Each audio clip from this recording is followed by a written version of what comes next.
In this video, we will study tossing a coin 5 times using permutation with identical items and with restrictions. A coin is tossed 5 times and the sequence of heads and tail is recorded. So the question is, what is the number of all possible outcomes or the number of elements in the sample space? So first of all, any element is ordered sequence of heads and tails, or H and T, and this sequence is composed of 5 objects. So let's see what we have. We can have all heads, so we have 5 heads here, or we can have 4 heads, and we have here 4 heads and 1 tail, or we can have 3 heads, so we have 3 heads here and 2 tails, or 2 heads, so we have 2H here and 3T, or we may have 1 head and the rest are tails, or we may have 0 heads, so we have no heads here and all of them are tails. We may jump to conclusion and say that the sample space is composed of 6 elements, so 1, 2, 3, 4, 5, 6, but this is not correct. So why it is not correct?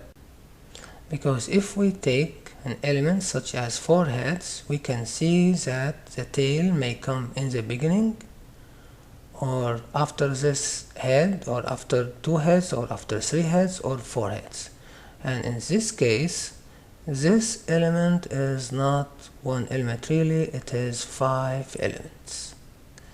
So the result of the experiment are coming always in order. Even in the game of 649, where we say that order is not important, the reality is when we conduct the experiment, all the elements are coming out of the machine in order.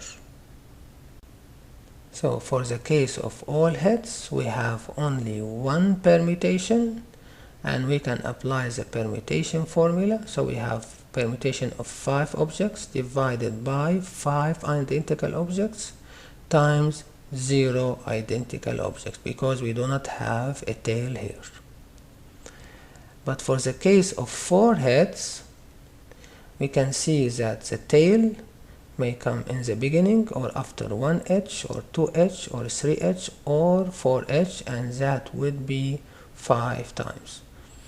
And we can apply the permutation formula with identical items of 5 objects taken 5 at a time with 4 identical objects, and its corresponding number is 4 factorial times 1 identical object, which is the tail here. So we get 5 possible permutation. And for the case of 3 heads, we have permutation of 5 objects with 3 and 2 identical objects, and the number of possible permutation is 10. So again we repeat that for 2 heads and 1 head and 0 head, and we get all these possible outcomes. Now we add them together and we get 32 possible outcome in the sample space, or 32 element in the sample space. Now these elements are going to create equiprobable space, or equally probable space, while these 6 elements are not going to create equiprobable space. That's why we cannot say that the number of possible outcome is only these 6 elements. There are 32 elements after the permutation. Or we can use a different method. So we have a set A which contain either head or tail, and we are generating out of it a sequence with size 5. So in such case we have a sequence like this, and therefore we realize that H or T can be repeated, which means replacement is allowed. and order is important. So this sequence is not equal to the sequence, and in such case we can apply the formula if permutation with replacement of n objects taken r at a time. So number of objects in the set is 2 and the sampling size is 5, or the number of objects in the generated sequence is 5, and we apply this formula. So we replace n with 2 and r with 5, and we get 2 to the power of 5, and that is 32 possible outcome. And if we need more explanation about deriving the sample space, we have to note that the sample space has been explained in more details in the previous task, which is task 32. Question number 2. What is the probability of event A defined as follows? First toss is head, and the number of heads is exactly 1. In this case, we have to look for elements starting with head. So head is going to be fixed position, and the rest of the sequence need to be permuted. So we will permute these 4 letters, and of course we have only one element in this case, but we will write it formally as 4 factorials divided by 0 factorials, because we don't have an h in this 4 letter sequence here, times 4 factorials for 4 identical items, and this is equal to 1. So the probability is 1 divided by 32, and this is equal to 0.03125. Question number 3. What is the probability of event B defined as follows? First toss is head, and the number of heads is exactly 2. So we must have here 2 heads exactly. So we have here 2 heads, but the first head must not change its position. However, the rest of these objects, they can change their position in the permutation, so we can permute this 4 letter sequence only, not the 5 one, and we use permutation with identical items formula to get 4 permutation. So now the probability is 4 divided by 32, and we can just see this permutation here. So we have in the beginning, we have this h has fixed position, and this red h will change its position, and again it will change it, and again it will change it, and now we have 4 possible outcome for this event B. Question number 4. What is the probability of event C defined as first toss is head, and the number of heads is exactly 3?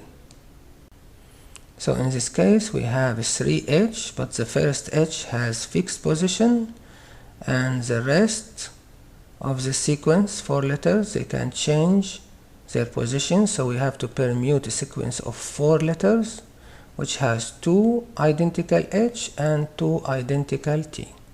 So we apply the permutation formula, and we get 6 possible outcome, or 6 favorable outcome, or 6 permutation for event C. So now the probability is 6 divided by 32, and if you want to see all possible permutation, we can start from this sequence here and change the location of h and t, as we see. So the location is changing, and we have 6 favorable outcome of this event C. Question number 5. What is the probability of event D defined as first toss is head, and the number of heads is exactly 4? So here we have 4 heads, and the first one has fixed position. So we permute the last 4 objects. We apply the permutation formula with identical items. So we have 3 identical items and 1 identical item to itself, and we have 4 possible outcome of this event. So the probability is 4 divided by 32, and if we want to see the 4 permutation here, we can see how t will change its position to create different permutations. So t is in the beginning is here, now it's here, and now it's here, and now it's at the end. So now we have here 4 possible permutation, which means 4 favorable outcome for this event t. Question number 6. What is the probability of event E, defined as first toss is head and the number of heads is exactly 5. So we have here 5 heads. So H has fixed position and we have to permute the last 4 H here. So clearly we have only one permutation and the probability is 1 over 32. Question number 7. What is the probability of event F, defined as follows? First toss is head. So here is the question, does not stipulate how many heads we should have. It's just stipulating that the first toss should be head. So in this case we may have the first toss is head and the number of heads is 1 or 2, 3, 4 and 5. So this event here is not more than the union of these event A, B, C, D and E. So let's have a look at the events we have and their elements. We have event A, B, C, D and E. So we notice that these events are disjoint, meaning that they do not have any element in common between them, so the intersection of each pair is the null set. The union of these events is the event F we are looking for, and according to probability rules and axiom, for disjoint events the probability of event F is equal to the sum of probability of each individual event. So we add them together and we get 0.5. Actually this 16 here is the sum of element of each event we have. We have 16 possible favorable outcome for event F.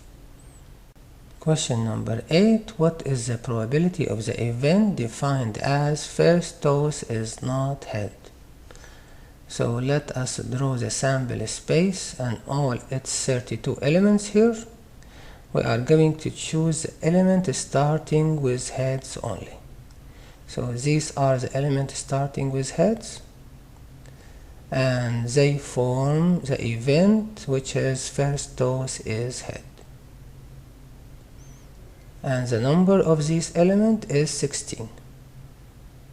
Now the other event, which start not with head, starting with tail, is going to be first toss is not head. And we notice that these two events are complement to each other, which means the probability of first toss is not head is equal to 1 minus the probability of first toss is head, and that is 1 minus 0.5 equal to 0.5.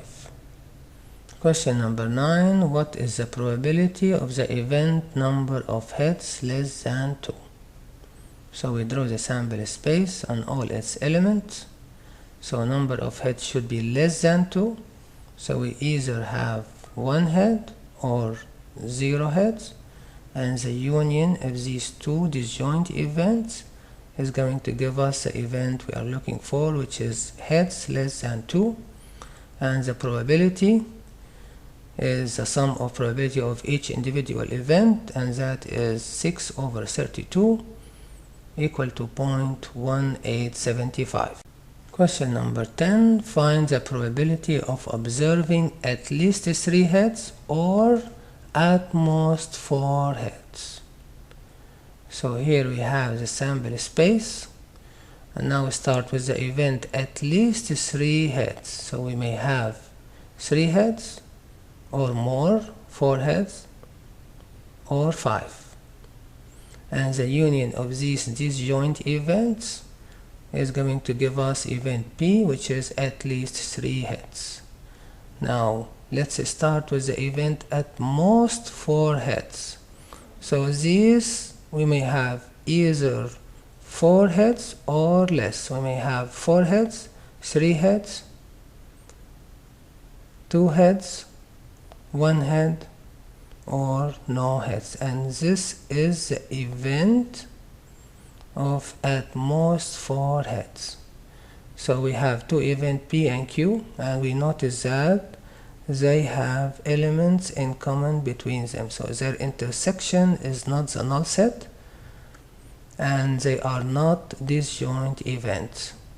So this is the element of their intersection, and this is the set which is P intersection with Q.